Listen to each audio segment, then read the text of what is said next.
প্রিয় বন্ধুরা, আজকে আমি নিয়ে এসেছি একটি গুরুত্বপূর্ণ টপিক। একজন সিভিল ইঞ্জিনিয়ার যখন একটি চলমান কনস্ট্রাকশন সাইটের কাজ পরিদর্শন করতে যাবে তখন তার কী কী জিনিস লক্ষ্য করা দরকার। চলো আজকে একটি আমার চলমান কাজের কথা বলি। এখানে আপনারা দেখতে পাচ্ছেন একটি বিল্ডিংয়ের বিম কাস্টিং হচ্ছে আজ। তাই আমি কাজ পরিদর্শন করতে এসেছি। আমার প্রথম লক্ষ্য এবং খেয়াল রাখতে হবে যে মিস্ত্রি ঠিক মতো শাটারিং করেছে কি না এবং বিমের সাইজ মেনটেন আছে কি না।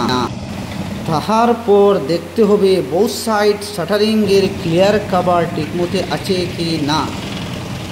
আমার লক্ষ্য রাখতে হবে মেটেরিয়াল মিক্সিংয়ের দিকে, লেবাররা ঠিকমতো মেটেরিয়াল মিক্সিং করছে কি না, কেননা মেটেরিয়াল মিক্সিং খুব ইম্পর্ট্যান্ট একটা কনস্ট্রাকশন কাজের জন্য।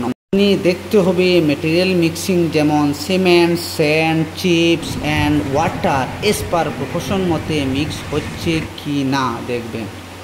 এর মধ্যে সবথেকে জরুরি হলো ওয়াটার রেশিও চেক করা।